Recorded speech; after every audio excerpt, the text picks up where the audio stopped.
तो कहने का मतलब बड़ा ही सिंपल है।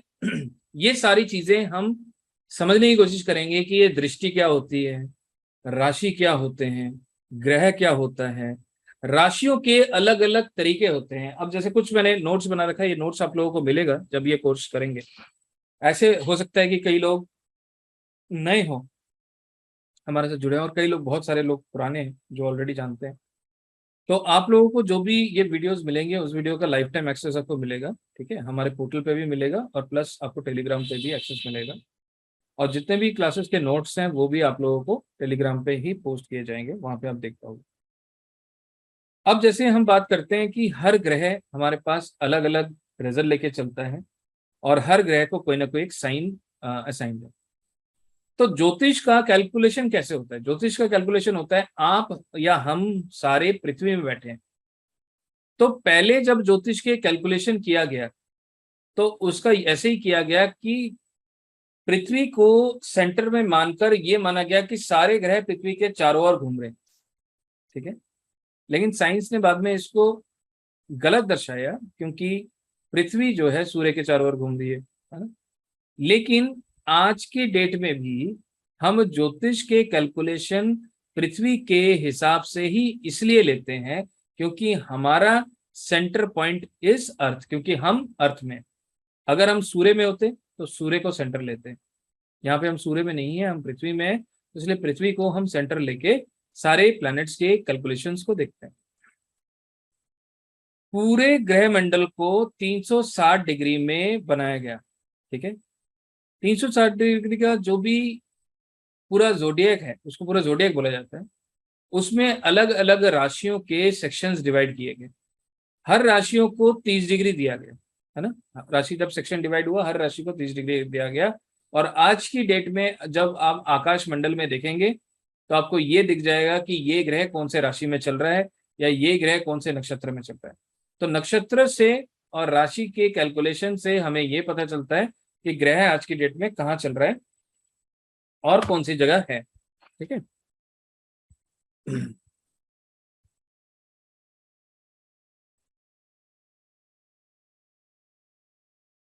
तो जब भी हम ज्योतिष को सीखते हैं तो सबसे पहले हमें यह पता होना चाहिए कि हमें कुंडली कैसे बनानी है। ठीक है, तो कितने ऐसे लोग हैं जिनको नहीं पता कि कुंडली कैसे बनती है? अगर सबको पता है तो हम ये टॉपिक स्किप कर सकते हैं। एवरीबडी इज अवेयर कि कुंडली कैसे बनती है। जिसको नहीं पता वो एक बार मैसेज कर सकता है। ओके, विजय जी बोल रहे हैं नहीं नहीं पता। Okay, no problem. तो कुंडली हम क्यों बनाते हैं पहले वो समझ लेते हैं। कुंडली हम इसलिए बनाते हैं, हम ये देखना चाहते हैं कि आज के दिन इस वक्त अगर कोई बच्चा जन्म लेता है तो प्लैनेटरी पोजीशन क्या है। ठीक है, तो जिस टाइम पे बच्चा जन्म लेता है उस टाइम के प्लैनेटरी पोजीशंस को हम ले लेते हैं, तो उसे ही हम कुंडली बोलते हैं। लेकिन क्या आप लोगों ने ऐसा सोचा कि वो तो उस टाइम की बात है, आज क्या चल रहा है, क्या वो कहीं इंपॉर्टेंट नहीं है या क्या? मतलब ऐसा क्यों लिया जाता है कि जन्म के वक्त का ही कैलकुलेशन लिया जाता है, अभी का क्यों नहीं लिया जाता है? ऐसा मन में कभी किसी का आया है? आया? Yes, no? चैट पे बता दीजिए अगर किसी का आया है या नहीं आया। ओके, तो क्या लगता है क्या रीजन हो सकता है? Anybody can raise hand and answer. क्या रीजन हो सकता है कि भाई जिस टाइम पे जन्म लिया गया उसी टाइम पे चार्ट को ज्यादा इंपॉर्टेंस दे रहे हैं और अभी जो चल रहा है उसके ज्यादा इंपॉर्टेंस नहीं है? ऐसा क्यों है? क्या लगता है आपको?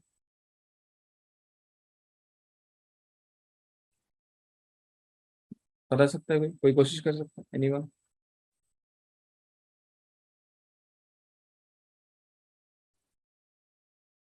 चलिए, ये इसलिए ऐसा है, आपकी पहचान किससे है? आपके माता पिता से। करेक्ट, आपके माता पिता से ही आपको जाना जाता है। बाद में इंसान अपने कर्मों से अपनी पहचान बनाता है, वो बात अलग है। लेकिन इसका मतलब ये है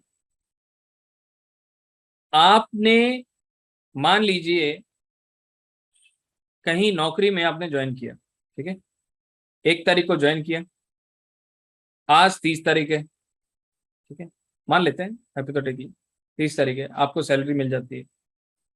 तो आपको सैलरी आज मिली, 1 तारीख को नहीं मिली। आपको सैलरी आज इसलिए मिली क्योंकि आपने 1 तारीख से काम किया अब तक, तब जाके सैलरी मिली। किसी भी चीज की जो शुरुआत है वो सबसे ज्यादा इंपॉर्टेंस प्ले या रोल प्ले करती है। स्टार्टिंग के शुरुआत कब हुई किसी भी चीज की। कभी भी किसी डॉक्टर के पास भी जाओगे, डॉक्टर यही सेंस करने की कोशिश करेगा कि आपको ये समस्या कब से आ रही है ना। वो भी आके यही बोलेंगे कब से समस्या आ रही है आपको, फ्रॉम व्हेन, ऐसा क्या किया था आपने। तो इसका मतलब क्या हुआ, जीवन में जब भी कोई भी चीज की शुरुआत होती है दैट इज मोर इंपॉर्टेंट, और उसी से सब कुछ होता है। जैसे कि साधारण भाषा में बोलूं, first impression is the last impression बोला जाता है। क्यों बोला जाता है? क्योंकि जो शुरुआत है इट इज ऑलवेज इंपॉर्टेंट। ज्योतिष में मुहूर्त का बहुत इंपॉर्टेंस है, मुहूर्ता जिसे कहते हैं, मुहूर्त का बहुत इंपॉर्टेंस है। क्यों इंपॉर्टेंस है? क्योंकि आप बस यही चाह रहे हैं कि कोई शुभ कार्य मैं कर रहा हूं या कर रही हूं एक सही वक्त पे शुरू करूं, क्योंकि सही वक्त पे ही शुरू करने से काम की जो कंप्लीशन है वो पॉजिटिव हो सकती है। इसलिए दिन में तो बहुत सारे समय होते हैं, लेकिन अपना इंपॉर्टेंट कार्य अगर हम सही समय पे करें तो उसका रिजल्ट पॉजिटिव आने के चांसेस बढ़ जाएंगे। इसलिए कोई भी जातक जब जन्म लेता है वो दिन वो समय बहुत इंपॉर्टेंट है कि उसने वही समय पे उसी दिन क्यों जन्म लिया, ऐसा क्या रीजन था। तो reason is the planetary position, ठीक है। तो इंपॉर्टेंस होता है जिस दिन जातक ने जन्म लिया वो दिन सबसे इंपॉर्टेंस होता है, और उसी दिन की कुंडली हम बनाते हैं। अब कैसे बनती है कुंडली, तो हम किसी भी सॉफ्टवेयर से कुंडली बना सकते हैं। तो मैं सबसे पहले एस्ट्रोसेज से दिखा देता हूँ कि एस्ट्रोसेज से कुंडली कैसे बन सकती है और कुंडली को कैसे देखेंगे, ठीक है। कुंडली को बनाना आसान है, डिफिकल्ट नहीं है, लेकिन कई बार कई लोग 3-3 4-4 महीने लगा लेते हैं सिर्फ कुंडली बनाना ही सीखते हैं, है ना। लेकिन आजकल जो इम्पोर्टेंट है उस पे ज्यादा फोकस करना ज्यादा बेटर होता है, क्योंकि कुंडली बनाना सॉफ्टवेयर कर लेगा, लेकिन कई चीजें आपको जस्ट बेसिक पता होनी चाहिए कि कुंडली सही बनी है या नहीं बनी, है ना। तो उसको समझने का कई तरीके हैं।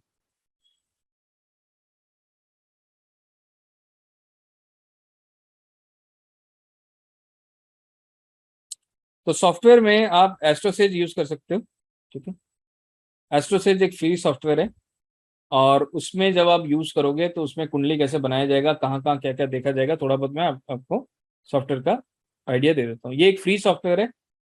तो सबसे पहले आपको कुंडली बनाने के लिए आपको एस्ट्रोसेज सॉफ्टवेयर आप इंस्टॉल कर लो, अगर आपके पास, मेरे ख्याल से ये एप्पल में और ये सॉफ्टवेयर दोनों में ही अवेलेबल है, ठीक है, एंड्रॉयड में। तो ये आप इंस्टॉल कर सकते हो। उसके बाद आपको क्या करना है, जैसे ही ये सॉफ्टवेयर ओपन हो जाएगा उसके बाद आपके पास ऑप्शन आएगा कुंडली का, ठीक है। तो आप कुंडली के ऑप्शन को यहाँ पे क्लिक कर सकते हो। जैसे ही आप क्लिक करोगे तो यहाँ पे आपके पास ऑप्शन आएगा न्यू कुंडली का। तो यहाँ पे आपको कुंडली के डिटेल्स डालने हैं, ठीक है। मान लेते हैं कोई भी डिटेल है, किसी का भी है ना, तो किसी भी उनको लेते हैं जो एकदम नए हैं, जिनको नहीं आता कुंडली बनाना, है ना। They can raise their hand, जिन्होंने चैट पे बताया था उनमें से कोई भी अपना हैंड रेज कर सकता है, जिन्होंने बताया था कि, अच्छा, अर्चना शुक्ला जी, विजय, दोनों में से कोई भी हैंड रेज कर सकता है, ठीक है। अब अर्चना जी आप अनम्यूट कर लीजिए। हाँ जी सर। जी। तो सबसे पहले ये बताइए, आपको कोई आपत्ति तो नहीं है अगर आप अपनी कुंडली यहाँ पे बना रहे हैं, अपने date of birth detail share कर रहे हैं, तो उसमें कोई इशू तो नहीं है आपको? नहीं नहीं नहीं सर, नहीं सर, कोई आपत्ति नहीं है सर। ठीक है, तो हम ये देखते हैं कि कुंडली कैसे बनाई जाती है। आपकी कुंडली बनाते हैं हम यहाँ पे। ठीक है, हाँ जी। तो सबसे पहले हमने इनका नाम डाल दिया। स्पेलिंग है ARCHANA, है ना? ARCHANA। ठीक है जी, तो डेट ऑफ बर्थ बताइए जी। 11th मार्च। तो यहाँ पे आपको क्या करना है, जब भी आप इस डेट के सेक्शन को क्लिक करोगे तो ये टॉगल ओपन हो जाएगा। तो इन्होंने कहा 11 मार्च, तो मैं मार्च का महीना सिलेक्ट कर लेता हूँ, स्क्रॉल करके। 1980।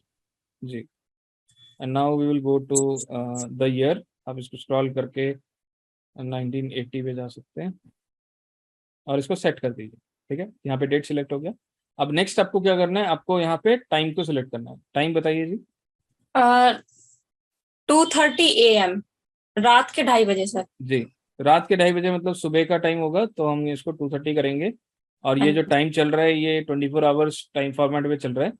तो 2:30 बताया ना आपने? हाँ जी। हाँ जी सर। 2:30, और इसको सेकंड्स को भी 0 कर लेंगे।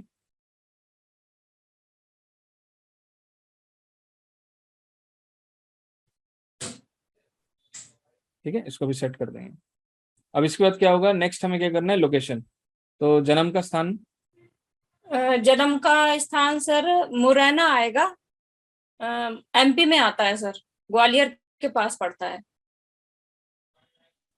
क्या स्पेलिंग है मुरैना? ये नीचे वाला। MO MO। R, एक मिनट मैं इसमें देख के बता रही सर। जी। RIANA। मौरी मौरी डालिए सर, मौरी में भी आ जाता है MORI। MORI तो नहीं आ रहा। ये है सर, मध्य प्रदेश आ रहा है, ये 3rd नंबर में आ रहा है, ये सेकंड वाला। नंबर। ठीक है, ये वाला। हाँ मौरी हाँ। मध्य प्रदेश। हाँ जी। हाँ जी। ठीक है, तो हमने सबसे पहले नाम, date of birth, time of birth, location, then gender select कर लीजिए, फीमेल। फिर आप सेटिंग में जाइए यहाँ पे। ठीक है, सेटिंग में यहाँ पे आपको आयनम से यूज करना है, तो आप यहाँ पे कोई भी आयनम से यूज कर सकते हैं। अगर आप वैदिक कर रहे हैं तो आप यहाँ पे NC लहरी सिलेक्ट कर सकते हैं, BV रमन सिलेक्ट कर सकते हैं। ठीक है, वो आपकी चॉइस है। तो अभी फिलहाल हम NC लहरी कर देते हैं इसको। ठीक है, और यहाँ पे अगर मैं इसको चेक करूंगा तो ये ऑटोमेटिक आपकी ये कुंडली सेव हो जाएगी। ठीक है, तो ओके। मैं जैसे ही इसको गेट हॉरोस्कोप करूंगा तो आपकी कुंडली यहाँ पे बन जाएगी। तो यहाँ पे सबसे पहले ये कुंडली बन गई। ठीक है, तो हाँ जी। जब ये कुंडली बन जाती है, इस कुंडली के फॉर्मेट को बोला जाता है डायमंड चार्ट या नॉर्थ इंडियन चार्ट। ठीक है, तो इस कुंडली को कहा जाता है डायमंड चार्ट या नॉर्थ इंडियन चार्ट। तो अब आपको इस कुंडली को देखना कैसे है, उसको देखने के लिए आपको ये चीज समझना जरूरी है। इसको कैसे देखा जाता है, एक मिनट, अनोटेशन पे जाते हैं। तो आप देखो, ये जो पहला बॉक्स है ना, ये जो पहला बॉक्स है, इसको बोला जाता है फर्स्ट हाउस। ओके, ये जो पहला बॉक्स है इसको बोला जाता है फर्स्ट हाउस। और ये जो कुंडली है ये एंटी क्लॉकवाइज चलती है। एंटी क्लॉकवाइज मतलब घड़ी के विपरीत इसको चलाना है आपको। ठीक है, घड़ी क्लॉकवाइज चलती है, इस तरफ चलती है जी, और लेकिन ये कुंडली ऐसे चलती है, एंटी क्लॉकवाइज। ठीक है, इस तरह से चलती है।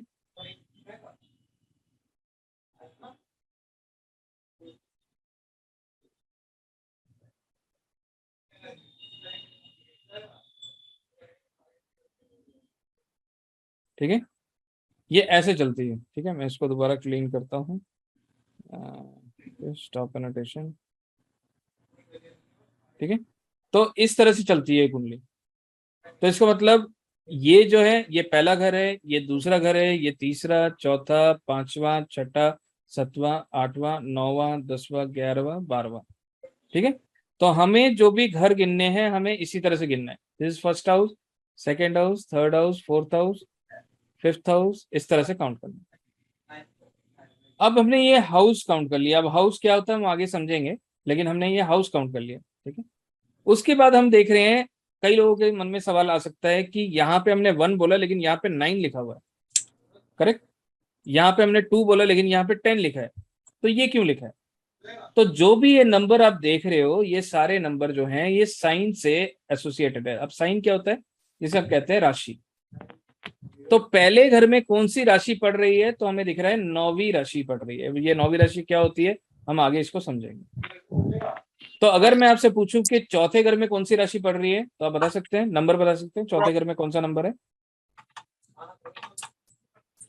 अर्चना जी। मीन राशि पड़ेगी सर। हाँ जी, बिल्कुल सही। तो चौथे घर में 12वीं राशि पड़ रही है। ठीक है। अगर हम कहें 10वें घर में कौन सी राशि पड़ रही है?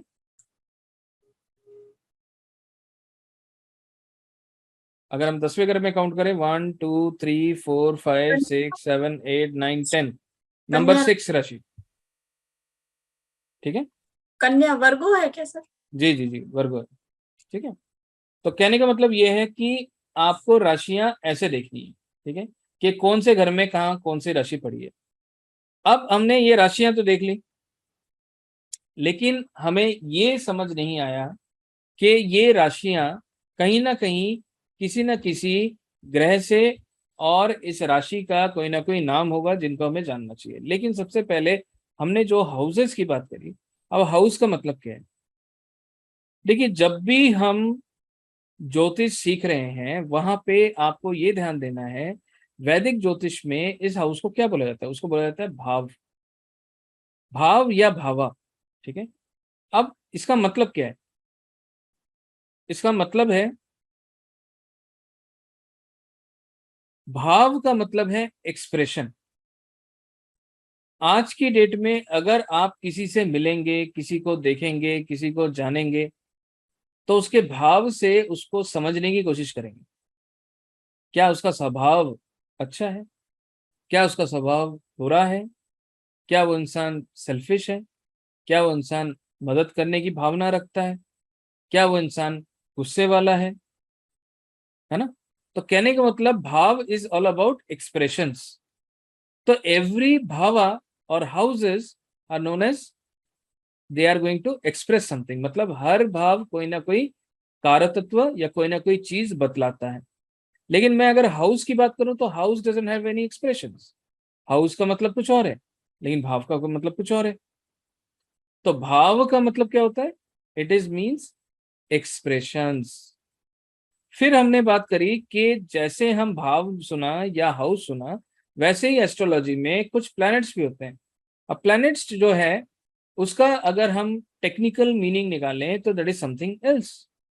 लेकिन एस्ट्रोलॉजी प्लैनेट्स को कुछ और कहता है, जिसे कहते हैं ग्रह। ग्रह का मतलब है ऐसी कोई सब्सटेंस जिसमें ग्रहण करने की क्षमता हो। ग्रहण करना मतलब क्या है? एनर्जीज को एब्जॉर्ब करना या एनर्जीज को एक्सेल करना। ठीक है। ऐसा कोई ऑब्जेक्ट जो एनर्जीज को इम्पैक्ट करे, एनर्जीज को इन्फ्लुएंस करे, वो एक ग्रह है। जैसे कि अगर आपको ग्लास में पानी दिया गया तो हम बोलेंगे जल ग्रहण कीजिए, है ना? तो ग्रहण मतलब आप पानी को पी ले रहे हैं। अगर आपके पास खाना दिया हुआ है तो आप बोलेंगे भोजन ग्रहण कीजिए, तो इसका मतलब आप वो खाना खाएंगे। तो इसका मतलब क्या हुआ? कहीं ना कहीं ग्रहण और ग्रह, they have their own magnetic fields. Every planet has a positive, a particular energies. फिर बात होती है, ठीक है, अगर हमने माना कि चलो ग्रह के पास एनर्जीज हैं, तो हमें क्यों इन्फ्लुएंस करता है ना? हमें ही पता है कि हमारी शरीर पंचभूत से बना है। तो do you understand what is panchbhoot? पंचभूत क्या होता है? किसे पता है, किसे नहीं पता है? यस नो बता दीजिए। Right, These elements. are elements, yes. हाँ हाँ, बिल्कुल। तो हमारा जो शरीर है 5 तरह के एलिमेंट से बने हुए हैं, है ना? तो उस एलिमेंट में अलग अलग एलिमेंट्स हैं। तो अलग अलग एलिमेंट्स में अलग अलग एनर्जी फॉर्म्स हैं। तो जैसे ही ग्रह एक जगह से दूसरी जगह मूव करते हैं, तो वो आपके एनर्जीज को इन्फ्लुएंस करते हैं। इसका सबसे इजी अंडरस्टैंडिंग है, आप देखिए पृथ्वी के सबसे करीब कौन सा ग्रह है? कोई बता सकता है? कई लोग बोलेंगे आपको कुछ नहीं आता, पृथ्वी के सबसे करीब ग्रह कोई दूसरा है, ये तो चंद्र जो है वो सैटेलाइट है। लेकिन हम एस्ट्रोलॉजी के लिए अगर बात करें तो चंद्र ही ग्रह है, सूर्य ही ग्रह है, जबकि सूर्य स्टार है और चंद्र एक सैटेलाइट है ना? लेकिन हम इनको ग्रह मानते हैं, ठीक है, एस्ट्रोलॉजी में। क्योंकि ग्रह का मतलब अलग है, ग्रह का मतलब प्लैनेट नहीं है, प्लैनेट का मतलब अलग है, सैटेलाइट का मतलब अलग है, स्टार का मतलब अलग है। लेकिन हमारे लिए ज्योतिष में ये सारी चीजें, सूर्य, चंद्र, शनि, सारे ग्रह हैं। व्हाई? बिकॉज एवरी प्लैनेट और ग्रह हैज इन्फ्लुएंसिंग पावर। तो अगर हम कहें पृथ्वी के सबसे करीब जो ग्रह है उसे हम चंद्र मानते हैं। तो आपको पता है कि चंद्र इस पृथ्वी के अंदर जितना भी पानी है उसको वो कंट्रोल कर सकता है, इन्फ्लुएंस कर सकता है। क्या आपको ये चीज लगता है साइंटिफिकली ऐसा होता है? Yes, no?